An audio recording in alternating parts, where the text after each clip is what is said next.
1977, September. Hollywood, California, the 12th floor. I think the place was called the Hyatt Continental. I want to go back and touch on my meeting with our brother, because I'm saying this, that the way that went down proves the genuineness of the brother's motivation in doing what he has done. Yes, sir. I've heard people, not too many to my face, but there are people who have doubt about brother's motivation. And what's important about that is this: if he is improperly motivated, what you doing here? If he's improperly motivated, you're a hypocrite for staying with this circle. Yes, sir. Yes, sir. This is all about thinking tonight. That's all this is about. Think. It took me about 8 days to get his phone number. I didn't know exactly where he was living. Then Allah blessed me to get it, and after a couple of phone calls, we finally got together. He spoke first. We met in a restaurant, and he spoke for a while. I'm watching him. I know what my intention is. He does not know what's in my mind. Yes, sir. That's the first thing I want you to get clear on. I am watching him. We already had 2 conversations on the phone, and from some things he said, it was clear to me that there's certain things he just wasn't clear in his mind. For example, I raised the question on the phone, where was Wallace in Scripture? He didn't know. He said he didn't know. Yes, sir. And I think you have to acknowledge that that's an important question. Yes, sir. It is an important question. Yes, sir. If you step forth saying you're superior to the Honorable Elijah Muhammad, then you got to be in the plan. That's right. Yes, sir. And if you have been under that man and you don't know where that man is in the book, look, if you say you're following a man of God, Yes, sir. and you can't find that man of God in God's word, then that man who calls himself a man of God is obscure to you. And if the light comes through the man of God, and you are ignorant of the identity of the man of God, or the man saying is the man of God in the book, then you yourself are in the dark. Yes, sir. You cannot cast light without some of that light reflecting on yourself. Do you hear where I'm coming from? Yes, sir. You got an argument with that? No, sir. Okay, fine, we can move ahead. This is simple. I just want to make it very clear what we're saying as we go along. There's no point in eating up everybody's time throughout the country on some jive talk or some guesses. And this has to be a meeting of substance. In fact, all our meetings have to be a meeting of substance.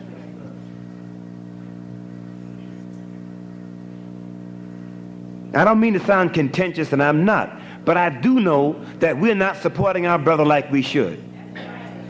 And we would support him better if we knew him better. Yes, sir. And knowing him from the point of view of a Negro ain't gonna get it. That's right. Or a half convert. We got to see it like it is. Look now. So he spoke for a few minutes. I could see that he didn't see the God, the messenger, the several things like he used to see it. But there was such love expressed for Master Farrakhan Muhammad, for the Honorable Elijah Muhammad, and for our people. The thought came in my mind, wow, he's just like a person under a thin sheet of ice. And in my mind I said, this is going to be easy, because I came ready to go to war with my brother. But the way he spoke about them, the love was there. And may I interrupt myself to say this? Weigh this wherever you are in your mind. When we as a group went to sleep in 75, if you went to sleep in love with the Honorable Elijah Muhammad, you come up in love with him. But if you went to sleep not digging him, you come up hating him. Oh, that's the way it is. Go read John 10. You can find some of it in there. Now look. So then we went upstairs, and I had a book, and we put it on the shelf. He didn't know what was in it. He just knew it was something I had in the bag. I want to emphasize, this is very important for you to get this just the way it happened. Yes, sir. Because it's in the book too. Oh yes, in the book. Ain't everything major's in the book. And we got to get some of the major stuff straight in our brain because we about to run out the book. And the book ends on the judgment. And if we don't have our act together, we're gonna burn, to make it short. Not somebody throwing you in a lake of fire physically and you burn for 10 billion years and never burn up. That would make the devil live as long as God. No, but we're going to undergo a chastisement that if we understand it, then we don't want to go into that. And one of the reasons for Brother's strain this past Sunday, if you understood what he was saying, was he don't want to see our people burn. Even those of our people who hate his guts. Yes, sir. Go ahead, brother. I hope it's plain. When I get through, I hope it's exceedingly clear, and I hope that to whatever extent we are in the study, we'll leave this with a greater desire to study than ever. Now look. So then we took a walk through the hills. You walked my feet off for about 3 hours. 3 hours! I was tired, my feet. But as he was speaking, it was to me like a movie, like watching a movie. Because what I had tried to see some years before, I was hearing some details which I personally was not in a position to see. At the same time, I'm exploring his mind as he's talking. Then we go upstairs. Now here this brother is talking about wanting to rebuild the work, lift up the name of the Honorable Elijah Muhammad, and his head is not straight. No, that's what it is. We go upstairs and we talk for a while. After a point was exchanged concerning the question of death of the Honorable Elijah Muhammad, he moved to wanting to get into the things that were in his brain to rebuild the nation. Now, this is, to me, very fascinating. You can't, now let's think about 1977 September. You think for a minute about trying to lift up the name of a man this government sought to snuff out. That Arabs sought to snuff out. That hypocrites and disbelievers sought to snuff out. That means what? The brother loves his wife and babies. It means that you might get killed. Don't ever say this brother did what he did for money. That's a stupid lie. It's nothing but a stupid lie, and it is not even worthy of intelligent discussion. You who say that, you're a hypocrite. And you're a damn fool. Now, why do I say that? You're not thinking at all. No man simply gets up before those firing squad with your eyes open if you don't have to do it. But to work on our people in the name of the Honorable Elijah Muhammad means you can get killed. Don't say his motive was money. Just say you don't know. Don't say it was money. The brother got talent. You know that. He could have done something else for some bucks. In this country, you can sell cocaine. The government will half back you up in that. There's a lot of things that brother could do for some money. Let's not be stupid. So dismiss that. If a person comes to you with that, say, wait a minute, brother. Wait a minute, sister. Look, I don't want to argue with you, but you obviously don't know. Be polite. If the person is halfway polite. Say, you just don't know what you're talking about. Was you there back then? Do you know his motive? Where are you coming from? What is the basis of your statement? Hell, every one of us got to qualify our mouth to speak. Just because you say something don't make it so. That goes for me saying what I'm saying right now. As the Honorable Elijah Muhammad said once, it is not what the man says from his mouth, it's what you prove from your mouth that we should lay hold to. Okay, so he asked me a question about the rebuilding, and I said I had nothing to say until after you've read that book. And then I left. And I came back later on that afternoon. And I could see he was being affected. I asked him how far he had gotten. And he had gotten through the 3rd chapter. Well, I already knew what was in there. And I saw a look. And the look said, he's being affected. I left. I didn't want to stay or interfere with it because something was going on between him and his Lord. I want you to hear me out very carefully. And if you close your mind, may the Lord cook you so that your mind opens up. Because you be sleeping on some important stuff here. Okay? I came back the next morning around 11 something. He was between the two beds with the book out, stretched out, tears running down his eyes. I got out of there. I had nothing to do with it. I wasn't the one working on him. You say, but you wrote the book. Hear me out. I know what I'm talking about. Listen very carefully. When I came back the next day, he had finished it, except for the last little section, because that wasn't really another step. And he had his tie on. He was shaved and whatnot, and he was crying. And I'm telling you now what I saw.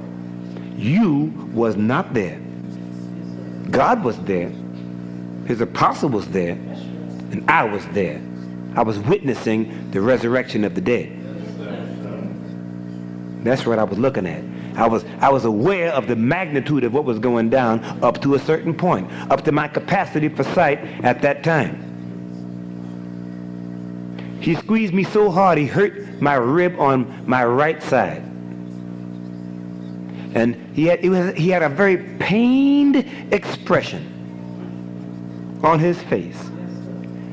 And he stood back and he held one of my hands. He said, gee, that's the word he used. And with a pained expression, his head turned slightly to the side. I've been a hypocrite. 3 days before, he was talking about rebuilding the work of a man who now he was saying with pain. He was a hypocrite too. I want you to weigh this. And then he asked me to join him in prayer. And he said this would be his first prayer in 3 years to Master Farrakhan Muhammad.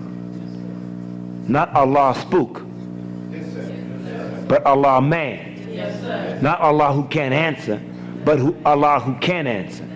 The Allah in the Quran who says, chapter 40, verse 60, pray to me, I will answer you. Yes, sir. There's more to that. There's what also led up to that. I want to touch a piece of it. Just a piece of it right now. That which he read came in answer to his yearning for a way to help uplift our people. Because he had seen the condition, especially of the former followers of the Honorable Elijah Muhammad, whose lives were now a wreck. That plus the people in general was tearing him up. This came in answer to his soul's yearning. But deeper than that, it came as a result of a prayer the Honorable Elijah Muhammad prayed for him years before.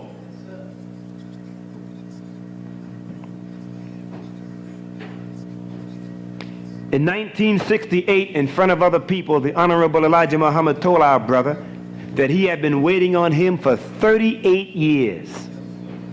And he identified him in front of others as the Aaron in the scripture. Don't argue with that because you wasn't there. Just say you wasn't there. If you say this, well, brother, I doubt that.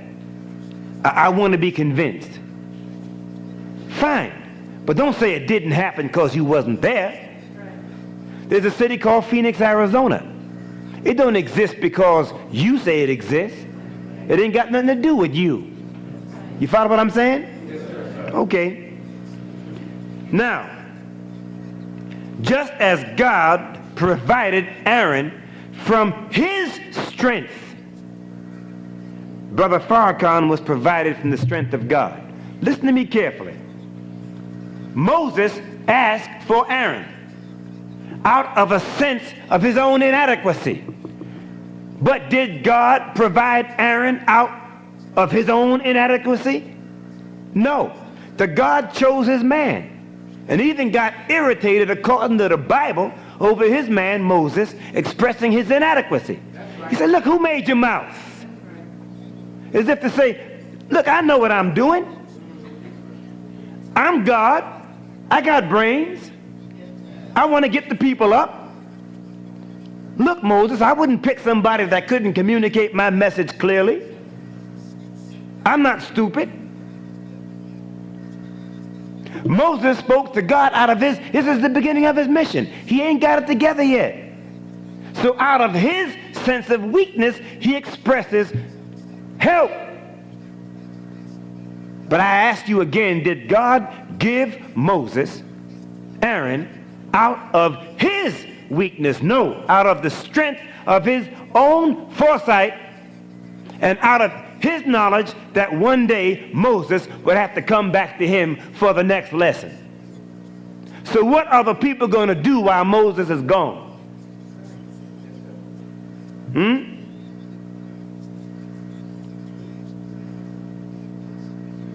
Just as God provided for Moses and the people, God provided for us, for the Honorable Elijah Muhammad and us. To even think that he was not thinking about and preparing for us during his absence is to say the Honorable Elijah Muhammad did not love us. It's to say he didn't have adequate foresight. It's to put him beneath the level of the average common father who loves his children and who has to leave them or who even might die. Don't you have children? Aren't you concerned about their welfare? Suppose you had to leave them for a couple of years and you love the wife and you love the babies. Would you just walk off? Or would you make some provision for them during your absence? Do you think a man could work for 44 years working on so-called Negroes and not love us? To work with us, to try to improve us, you got to love us to the max. You can't love us because we love you. You have to love us despite the fact that we don't dig you. Do you hear me?